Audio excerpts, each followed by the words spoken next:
Hello साथीहरू, आज पनि तपाईसँग फेरि एकपटक सर्भिस कस्टिङ सम्बन्धी च्याप्टर लिएर आएको छु। योभन्दा अघिल्लो 3वटा पार्टमा तपाईँ समक्ष मैले ट्रान्सपोर्टेसन सर्भिस कस्टिङ सम्बन्धी एक्सप्लेन गरिसकेको छु भने आजको यो भिडियोमा चाहिँ तपाईँ समक्ष मैले हस्पिटल सर्भिस कस्टिङ अथवा नर्सिङ होम सर्भिस कस्टिङ सम्बन्धी यो भिडियो लिएर आएको छु। यो भिडियो पनि गएको भिडियो जस्तै नै सेम टपिकमा जस्तै यसका रुल्सहरू हुनेछ भने यसमा रुल्सहरू कस्ता कस्ता पोइन्टहरू कुन कुनमा चल्ने गर्छ यो तपाईँलाई मैले एक्सप्लेन गरिराखेको छु। तपाईँ यहाँ देख्न सक्नुहुन्छ। हामीले सर्वप्रथम यहाँ पनि अघिल्लो टपिकहरू जस्तै यहाँ पनि सर्वप्रथम हामीले यहाँ स्ट्यान्डिङ अथवा फिक्स चार्ज भनेर लेखिन्छ। स्ट्यान्डिङ भनेको अथवा फिक्स भनेको मतलब जो तपाईँको चेन्ज भइराख्दैन, तपाईँको जो एउटा के छ फिक्स हुने गर्छ हामीसँग 1 वर्ष लागि जो फिक्स हुने गर्छ सोलाई के भन्छ भने हामीसँग स्ट्यान्डिङ अथवा फिक्स चार्ज। यसमा सर्वप्रथम तपाईँको यहाँ चढ्ने भनेको पहिलो पोइन्ट हुन्छ तपाईँको चाहिँ स्यालेरी हुन्छ। स्यालेरी अब 3 प्रकारको तपाईँको स्यालेरी हुनसक्छ, 3 प्रकार अथवा धेरैभन्दा धेरै तपाईँको टपिक पनि हुनसक्छ। जस्तो कि तपाईँको सुपरभाइजर स्यालेरी हुने गर्छ तपाईँको, त्यसरी नर्सको डक्टरको स्यालेरी हुने गर्छ तपाईँको, त्यसरी वार्ड बोयको स्यालेरी हुने गर्छ। यो यिनी टपिकहरूभन्दा तपाईँको अरू कुनै पनि स्यालेरीहरू छ भने सम्पूर्ण स्यालेरीहरू तपाईँले स्ट्यान्डिङ अथवा फिक्स चार्जमै तपाईँले राख्नुपर्ने हुनेछ। त्यसै गरी तपाईँ देख्न सकिन्छ रेन्ट घरबाट पनि तपाईँको महिनै पछि चेन्ज भइराख्दैन। यो पनि तपाईँको के हुन्छ फिक्स हुने गर्छ, यो पनि तपाईँको स्ट्यान्डिङमा चल्ने गर्छ। त्यसै गरी तपाईँको दोस्रो हुन्छ डिप्रिसिएसन है। डिप्रिसिएसन पनि तपाईँको के हुन्छ, यो पनि तपाईँको फिक्स चार्ज हुने गर्छ तपाईँको। त्यसै गरी हामीसँग यहाँ हुन्छ रिपेयर एन्ड मेन्टेनेन्स। तपाईँ देख्न सकिन्छ रिपेयर एन्ड मेन्टेनेन्स यहाँ एनुअल भनेको छ। यदि यो मन्थली इयरको हिसाबमा आएको छ भने वर्षको हिसाबमा दिएको छ भने रिपेयर एन्ड मेन्टेनेन्स तपाईँको स्ट्यान्डिङ चार्जमा नि चल्ने गर्छ भने यदि यो मन्थलीको हिसाबले दिएको छ भने तपाईँको यो चाहिँ भेरिएबल चार्जमा चल्ने गर्छ। त्यसै गरी तपाईँ यहाँ देख्न सक्नुहुन्छ जेनरल एडमिनिस्ट्रेटिभ चार्ज भनेको यो पनि तपाईँको के हुन्छ भने तपाईँ यो पनि फिक्स चार्जमा चल्ने हुन्छ।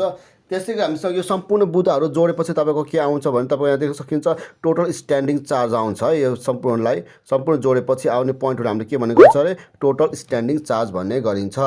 त्यसै गरी हामीसँग यो स्ट्यान्डिङ चार्ज पछि हामीसँग यसमा दोस्रो हुन्छ रनिङ अथवा भेरिएबल चार्ज भन्ने गर्छ। तपाईँ देख्न सक्नुहुन्छ यसको जस्ट अपोजिट हो। यो फिक्स भन्ने मतलब तपाईँको एउटा फिक्स हुन्छ 1 वर्षसम्मको जो चेन्ज गर्न सकिन्न जो खर्चहरू त्यसलाई के भन्छ भने फिक्स अथवा स्ट्यान्डिङ चार्ज भन्छ भने यो रनिङ अथवा भेरिएबल चार्ज भनेको चाहिँ तपाईँको महिने पछि अथवा 2-3 महिनामा अथवा के समय अन्तरालमा जो चेन्ज भइरहेको छ प्राइसहरू त्यसको लागि के भन्छ रनिङ अथवा भेरिएबल चार्जहरू भन्ने गर्छ। तपाईँ यहाँ देख्न सक्नुहुन्छ यसबाट हामीसँग के पोइन्ट कुन पोइन्ट चल्ने गर्छ भने सर्वप्रथम यहाँ हुने गर्छ कस्ट अफ अक्सिजन अथवा एक्सरे भन्ने गर्छ। यो तपाईँको केमा चढ्ने हुन्छ भने तपाईँको यो भेरिएबलमा चढ्ने गर्छ। त्यसै गरी तपाईँको दोस्रो पोइन्ट हुने गर्छ तपाईँको फुड सप्लाई टु पेसेन्ट। तपाईँ देख्न सक्नुहुन्छ जो पेसेन्टलाई जो फुडहरू हामीले सप्लाई गरिराखेको हुन्छ त्यो सब एउटा फिक्स हुन्न। त्यो तपाईँको फुडको कस्टहरू कहिले कुनै दिन धेरै हुन्छ कुनै दिन थोरै हुनसक्छ।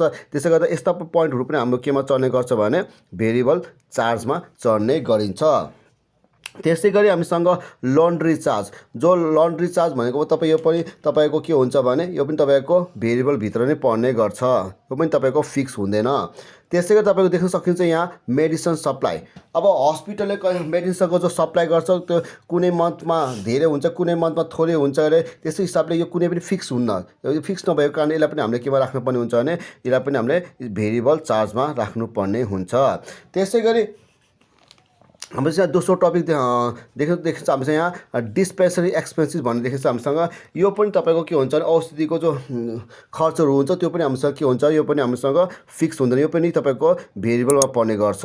त्यसै गरी तपाईँ देख्न सकिन्छ यहाँ fee to export doctor from outside. तपाईँ देख्न सक्नुहुन्छ एउटा डक्टर 2 प्रकारको हुन्छ हामीसँग। एउटा चाहिँ के हुन्छ भने सो हस्पिटलमै काम गरिराख्ने जो फिक्स हुन्छ, जो अरू अन्तै गइराख्दैन, सो हस्पिटल उसको ड्युटी के हुन्छ एउटा फिक्स हुन्छ। त्यस्तो डक्टरको जो स्यालेरी चाहिँ कहाँ हुन्छ भने माथि हुनुपर्छ। र दोस्रो प्रकारको डक्टर चाहिँ के हुन्छ भने मन्थलीको हिसाबमा अथवा विकलीको हिसाबमा कुनै एउटा ठाउँबाट अर्को ठाउँमा हस्पिटलमा गएर पेसेन्टहरू चेकअप गर्नुपर्ने हुन्छ। हो त्यस्तो चेकअपको जो खर्च आउँछ नि त्यसलाई के भन्छ fee to export doctor from outside. कुनै एउटा सर्टेन हस्पिटलमा जो बाहिरबाट कुनै एउटा डक्टर आएर 1 दिनको लागि अथवा 2 दिनको लागि औषधि उपचारहरू अथवा चेक जाँच गरिन्छ हो त्यस्तो डक्टरको जो खर्च हुन्छ नि त्यो केमा पर्ने गर्छ भने भेरिएबलमा पर्ने गर्छ, जुन अब त के हुन्छ फिक्स हुँदैन है। त्यसको केमा पर्छ यो चाहिँ भेरिएबलमा पर्ने गर्छ। त्यसै गरी तपाईँले देख्न सकिन्छ हामीसँग यहाँ hire charge for extra bed. तपाईँले देख्न सकिन्छ कुनै यदि हस्पिटलमा सर्टेन बेडको मात्रा हुन्छ, यदि बेडको मात्रा फिनिस भएर तपाईँ एक्स्ट्रा बेड लगाउन चाहनुहुन्छ भने यसको खर्च पनि तपाईँको केमा पर्छ भने भेरिएबल चार्जभित्र पर्छ, जुन तपाईँको के हुन्न फिक्स हुँदैन। भनेपछि यो सम्पूर्ण जोडेपछि आएको पोइन्टले हामीले के भन्ने गर्छ भने भेरिएबल टोटल भेरिएबल चार्ज भन्ने गरिन्छ। तपाईँ देख्न सकिन्छ। र त्यसपछि हामीसँग यो टोटल स्ट्यान्डिङ चार्ज र टोटल भेरिएबल चार्ज दुईटै जोडेपछि आउने जो खर्च हुन्छ नि सो खर्चलाई हामीले के भन्ने गर्छ भने टोटल कस्ट भन्ने गर्छ हामीसँग है त। र त्यसपछि अब हामीसँग यहाँ चाहिँ यसको कहिलेकाहीँ प्रफिट दिएको हुनसक्छ अथवा प्रफिट नदिएको पनि हुनसक्छ हामीसँग है। यहाँ चाहिँ तपाईँलाई प्रफिट दिएको छ भने चाहिँ हामीसँग यहाँ प्रफिट लेखिदिनु होला है, प्रफिट लेखिदिनु होला। र प्रफिट लेखे पश्चात तपाईँको यहाँ तल कि त तपाईँको के आउँछ भने टोटल चार्ज आउने गर्छ है त, टोटल चार्ज आउने गर्छ। यदि तपाईँलाई प्रफिटको पर्सेन्ट दिएको छ भने, यदि पर्सेन्ट दिएको छ भने तपाईँले के गर्नु भयो टोटल कस्टको तपाईँले कति पर्सेन्ट प्रफिट दिएको छ त सो पर्सेन्ट काटेर तपाईँले यहाँ पर्सेन्ट काटेर यहाँ राख्नु सक्नुहुन्छ। यदि त्यसपछि हामीसँग जोडेपछि आएको पैसालाई हामीले के भन्छ भने टोटल चार्ज भन्ने गर्छ। तर कहिलेकाहीँ के हुन्छ भने तपाईँलाई टोटल चार्जको हामीसँग फेरि यसको फेरि हामीसँग के हुन्छ टोटल पेसेन्ट हुन्छ र हामीसँग टोटल पेसेन्टलाई तपाईँले उसको एक दिनको खर्च है कस्ट पर डे एक दिनको खर्च तपाईँले इन्टु गरेर यो दुईवटा तपाईँले यहाँ इन्टु राखेपछि जुन खर्च आउँछ नि यसबाट यो घटाएपछि तपाईँले प्रफिट झिक्नु पर्ने हुन्छ। र हामीसँग यी टपिकहरूबाट यी पोइन्टहरू बाहेक तपाईँले यसमा चाहिने अरू कुन चाहिँ मात्राहरू कुन पोइन्टहरू चाहिन्छ तपाईँलाई भने यो पनि तपाईँलाई म यहाँ लेखेर देखाउँछु। सबैप्रथम तपाईँलाई यहाँ चाहिन्छ हामीसँग यहाँ टोटल पेसेन्ट झिक्नुपर्ने हुन्छ। यसो कुनै पनि एउटा हस्पिटलमा अथवा नर्सिङ होममा एक वर्षभित्र अनि एक वर्षको अन्तरालमा उसले कतिजना पेसेन्टहरू सो हस्पिटलमा अथवा नर्सिङ होममा उपस्थित भएको थियो अथवा जाँचान आएको थियो जो हामीले कसरी निकाल्न सकिन्छ भने टोटल पेसेन्ट निकाल्ने तरिका टोटल पेसेन्ट बराबर हामीले निकाल्नु पर्ने हुन्छ नम्बर अफ बेड्स, त्यसै गरी हुन्छ हामीसँग फेरि नम्बर अफ डेज गर्नुपर्ने हुन्छ है। यो हामीसँग टोटल पेसेन्ट निकाल्ने तरिका। र यदि सो पेसेन्टमा बेड्समा र डेजमा हामीसँग यदि अकुपेन्सी दिएको छ भने हामीले यहाँ पर्सेन्टेज अफ अकुपेन्सी पनि गर्नुपर्ने हुन्छ है। यदि पर्सेन्टेज अफ अकुपेन्सी दिएको छ भने, यदि दिएको छैन भने हामीले निकाल्नु पर्दैन। र त्यसबाहेक हामीसँग यसमा अरू के चाहिन्छ भने हामीलाई चाहिन्छ मान लो कस्ट पर पेसेन्ट पर डे भनिन्छ हामीसँग है। एकजना पेसेन्टको एक दिनको खर्च उसको कति लाग्छ भने सोध्यो भने तपाईँले के गर्न सकिन्छ भने जो टोटल कस्ट हुन्छ तपाईँ यो देख्न सक्नुहुन्छ जो टोटल कस्ट हुन्छ टोटल कस्टलाई तपाईँले टोटल पेसेन्टले के गरिदिने भाग गरिदिने है त। टोटल कस्टलाई तपाईँले यो टोटल पेसेन्ट जति निकाल्नु भएको छ सोले के गरिदिनु होला भाग गरिदिनु होला। यदि तपाईँलाई कस्ट पर पेसेन्ट पर डे भनिएको खण्डमा। र त्यसबाहेक हामीसँग प्रश्नमा अरू के भनिन्छ भने मान लो तपाईँलाई भनिदिन्छ चार्ज भनिदिन्छ, मान लो चार्ज पर पेसेन्ट है, चार्ज पर पेसेन्ट यदि तपाईँलाई पर डे भनिहालेको छ भने फेरि तपाईँले के गर्नुपर्ने हुन्छ जो टोटल चार्ज देख्नु भएको छ तपाईँले टोटल चार्जलाई तपाईँले केले भाग गर्नुपर्ने हुन्छ भने टोटल पेसेन्टले भाग गर्नुपर्ने हुन्छ। तपाईँ देख्न सकिन्छ यहाँ कस्ट पर पेसेन्ट भनेको केसमा चाहिँ टोटल कस्टलाई भाग गर्नु होला। त्यसै चार्ज पर पेसेन्ट पर डे भनेको केसमा चाहिँ तपाईँले केले भाग गर्नु होला टोटल पेसेन्टले भाग गरेर राखिदिनु होला। यो त भयो यसका फर्मेटहरू। यसमा कसरी तपाईँले फर्मेटमा कस्तो पोइन्टहरू चढ्ने गर्छ हामीले कस्तो पोइन्टहरू निकाल्नु पर्ने हुन्छ भनेर तपाईँलाई मैले एक्सप्लेन गरेको छु। अब तपाईँलाई म दोस्रो तपाईँलाई के दिन्छ अब यसमा तपाईँलाई कसरी इक्जाममा आएको प्रश्नलाई कसरी सल्भ गर्न सकिन्छ सो पनि भिडियो पनि तपाईँलाई म यहाँ बनाएर देखाउन गइरहेको छु। तपाईँले यहाँ देख्न सक्नुहुन्छ 2074 सालमा सोधिएको यो प्रश्न हो। यो newly established nursing home provides you the following information for the year 2014 भनेर हामी यहाँ इन्फर्मेसनहरू दिएको छ। यहाँ हामीलाई के इन्फर्मेसन दिएको छ भने डक्टर सेलेरी भनेर 3 लाख रुपियाँ दिएको छ। त्यसै गरी nurse and other staff salary भनेर यहाँ 2 लाख रुपियाँ दिएको छ भने cost of oxygen and pathology X-ray भनेर 1,50,000 दिएको छ भने तपाईँ त्यसै गरी देख्न सकिन्छ डिस्पेन्सरी एक्सपेन्सेस भनेर 1 लाख रुपियाँ दिएको छ भने general expensive for food provision भनेर 1,60,000 दिएको छ। त्यसै गरी जनरल एडमिनिस्ट्रेटिभ एक्सपेन्सिभ भनेर यहाँ 1,40,000 दिएको छ। र त्यसै तपाईँ यहाँ देख्न सकिन्छ यहाँ occupancy position 30 bed for 300 days भन्छ 30वटा बेड 300 दिनको लागि भनेर यहाँ एउटा इन्फर्मेसन दिएको छ है। त्यसपछि हाम्रो रिक्वायरमा के सोधेको छ भने कस्ट पर पेसेन्ट डे भनिन्छ। एक कस्ट पर पेसेन्ट डे, एकजना पेसेन्टको एक दिनको खर्च कति लाग्छ भनेर सोधेको छ। त्यसै दोस्रोमा हामीलाई के सोधेको छ भने profit if the nursing home charge ₹140 per day from each patient. यहाँ चाहिँ के भन्न खोजेको छ भने मान लो प्रफिट झिक्न पठाएको छ, मान लो नर्सिङ होमले एक दिनको खर्च ₹140 राखिन्छ भने एक दिनको खर्च ₹140 राखिन्छ भने एकजना पेसेन्टको भने उसले कति नाफा लिइरहेको छ त भनेर हामी यहाँ प्रफिट सोधिरहेको छ। अब यसलाई कसरी सल्भ गर्न सकिन्छ तपाईँलाई थाहा छ, म तपाईँलाई भनिसकेको छु। सबभन्दा प्रथम यहाँ तपाईँले देख्न सक्नुहुन्छ डक्टर सेलेरी। डक्टर सेलेरी तपाईँको स्ट्यान्डिङ चार्जमा पर्छ कि भेरिएबल चार्जमा पर्छ त यो तपाईँले छुटाउनु पर्ने हुन्छ। यहाँ तपाईँले देख्नुहुन्छ डक्टर सेलेरी तपाईँको के हुन्छ भने तपाईँको स्ट्यान्डिङ चार्जमा पर्ने गर्छ। तपाईँ डक्टर सेलेरीको पैसा यहाँ ₹3,00,000 दिएको छ, तपाईँले स्ट्यान्डिङ चार्जमा तपाईँले डाइरेक्टली यहाँ कति लेख्नु होला भने ₹3,00,000 लेख्नु होला। र त्यसपश्चात तपाईँले यहाँ देख्न सकिन्छ सेकेन्डमा nurses and other staff salary भनेको छ। यो पनि तपाईँको के हुन्छ भने यो पनि तपाईँको स्ट्यान्डिङ चार्ज हुने गर्छ है त। तपाईँको यहाँ के छ भने nurses and other staff salary भनेको छ हामी चाहिँ त। स्टाफ सेलरी भनेर हामीलाई कति एमाउन्ट दिएको छ भने यहाँ ₹2,00,000 दिएको छ। यहाँ पनि कति राख्न सकिन्छ हामीले यहाँ ₹2,00,000 राख्न सकिन्छ। त्यसरी हामीसँग त्यहाँ प्रश्नमा दिएको छ यहाँ cost of oxygen pathology X-ray को 1,50,000 दिएको छ। यो पोइन्ट चाहिँ हाम्रो कहाँ पर्ने गर्छ भने यी पोइन्ट फेरि हाम्रो पर्ने गर्छ यहाँ भेरिएबल चार्जमा पर्ने गर्छ। केमा पर्ने गर्छ भेरिएबल चार्जमा। तपाईँ यहाँ देख्न सकिन्छ यहाँ भेरिएबल चार्जको यहाँ टपिक भयो हामीसँग।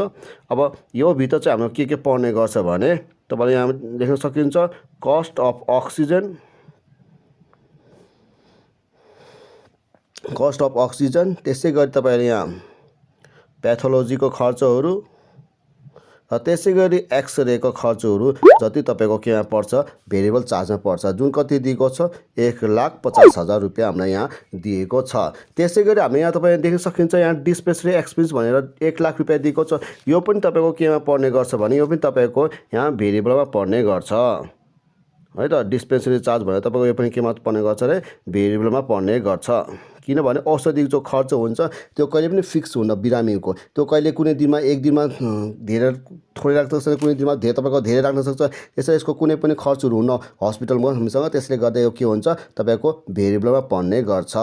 त्यसै गरी तपाईँको यहाँ देख्न सकिन्छ एक्सपेन्सिभ फर फुड प्रोभिजन भन्छ। जो हस्पिटल जो खानाको जो खर्चहरू हुन्छ नि सो पनि हस्पिटल के हुन्छ भने फिक्स हुँदैन। किनभने कुनै दिनमा धेरै पेसेन्ट आएको केसमा चाहिँ तपाईँको धेरै खानाको खर्चहरू धेरै राख्न सक्छ, कुनै दिनमा पेसेन्टको मात्राहरू थोरै भएको दिनमा तपाईँको खानाको खर्च पनि के राख्ने गर्छ थोरै लाग्ने गर्छ। सो त्यसले गर्दा यो के हुन्न तपाईँको फिक्स हुँदैन। तपाईँको यो केमा पर्ने गर्छ भने भेरिएबलमा पर्ने गर्छ। कति यहाँ तपाईँको 1,60,000।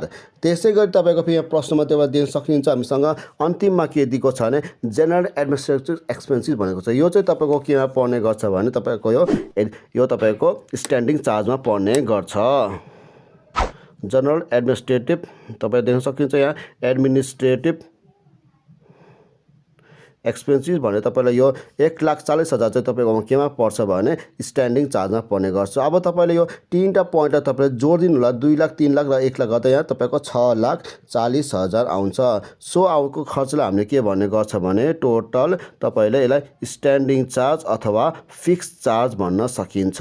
यसलाई हामीले केले जनाउने गर्छ यसले। त्यसै गरी हामीसँग तपाईँले यो तीनटालाई जोडिदिनु होला। तपाईँको यो तीनटा जोडेपछि तपाईँको यसको खर्च कति आउँछ भने यहाँ 4,10,000 यसको खर्च आउँछ। यसलाई चाहिँ हामीले के भन्न सकिन्छ भने यसलाई हामीले टोटल भेरिएबल चार्ज भन्ने गर्छ। के भन्ने गर्छ टोटल भेरिएबल चार्ज है त। त्यसपछि तपाईँ यो टोटल स्ट्यान्डिङ चार्ज र टोटल भेरिएबल चार्जहरू दुइटै जोडिदिनु होला है त। दुइटा जोडिदिनु, दुइटा जोडेपछि आएको पोइन्टलाई हामीले के भन्ने गर्छ भने यसलाई हामीले भन्ने गर्छ टोटल कस्ट। टोटल कस्टलाई हामीसँग के यो चाहिँ कति आउँछ 10,00,000 हाम्रो यहाँ 50,000 आउने गर्छ है त। यो चाहिँ हामीसँग यो स्ट्यान्डिङ चार्ज भयो र भेरिएबल चार्जको दुइटैको टोटल हामीले के भन्छ अरे टोटल कस्ट भन्ने गरिन्छ।